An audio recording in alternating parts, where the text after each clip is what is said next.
Hello, Al here. I've got something to tell you about myself. Um, as you know, I read a lot of church history, a lot of medieval history, a lot of basically through primary sources. It's because I'm interested, but I'm interested in other topics too that I don't talk about on this channel, and I don't plan on talking about. For example, a thing that I'm interested in is the Israeli-Palestinian conflict. I'm not going to go in depth, and I don't plan on recording any videos about this ever. But like for example, right now I'm reading Rashid Khalidi's book, The 100 Years War on Palestine, and I read books on both sides of the issue. Extremists on both sides, the moderates on both sides. I've even read Theodor Herzl's book, The Jewish State. You can find that online for free, by the way. And so it's something I'm interested in. I just don't talk about it on my channel because that's not the point of my channel. But in this very unique case, my reading of primary sources of a medieval era has shed light on something. Let me show you what that is. There's a common argument made that the Arabs, the idea of a Palestinian people is quite new. Like they just started, the people in that region started calling themselves Palestinian in the 20th century. I'm going to show a couple clips. Of course, the word Palestine is the ancient Roman province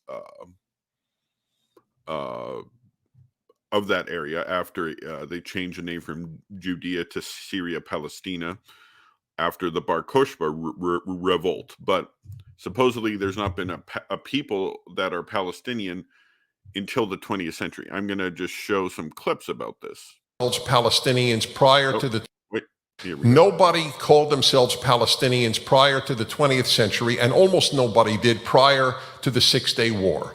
Okay, I'm not denying that there is a Palestinian nation. New nations grow up, they arise. I fully acknowledge that fact. It's a non-issue to me. 20 years later, in 1967, the Arabs, led this time by Egypt and joined by Syria and Jordan, once again sought to destroy the Jewish state.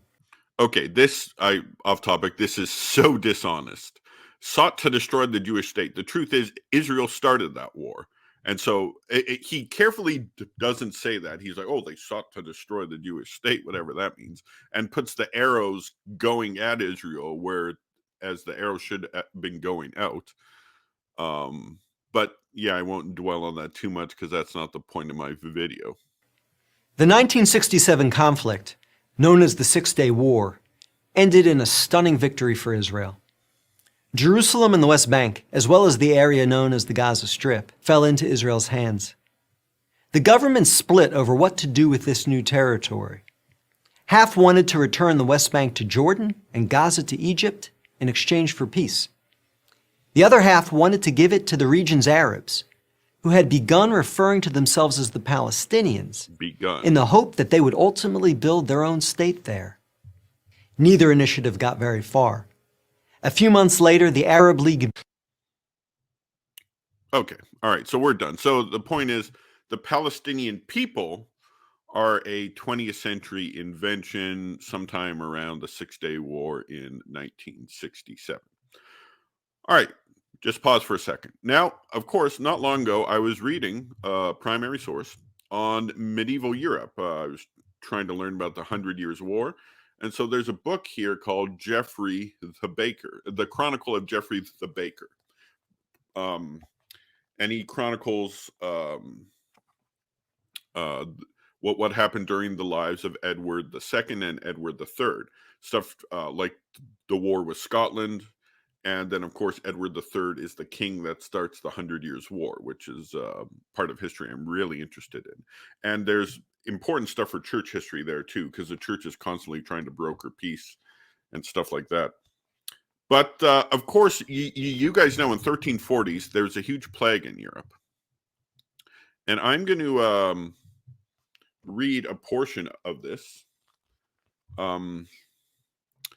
In AD 1349, the 23rd year of the reign of the king, a widespreading plague began among the Indians and the Turks in the east, It then affected the Saracens, Turks, Syrians, and Palestinians who live in the middle of our world. Next, it wiped out so many of the population of Greece that men, now driven by terror, thought it worthwhile to receive the Christian faith and the sacraments once they had heard that on this side of the Greek Sea, death was not exciting. Well, I'll continue. More frequently or more suddenly than usual, at length, in wave after wave, the grim slaughter reached the parts of this side of the Alps, and from there it spread to western France and Germany, and in the 7th year after its beginning, it came to England. So Palestinians are mentioned here, and a thing that's interesting is you can say Jeffrey the Baker does not know who he was talking about, but if you look, he's very careful on how he knows a lot of people, because the plague from the 1340s started in the Far East and it comes to the West. And he's saying it starts among the Indians and the Turks in the East. The Turks in the East are not the same Turks that are in modern day Turkey or the old Ottoman Empire, or I guess you had the Ottoman Empire in 1349, had a bunch of a few Turkish states controlling Anatolia and the northern part of the Middle East. The Turks in modern day Turkey are not the same as the Turks in the Far East. The Turks originally come from the Far East. You ever heard of a country called Turkmenistan?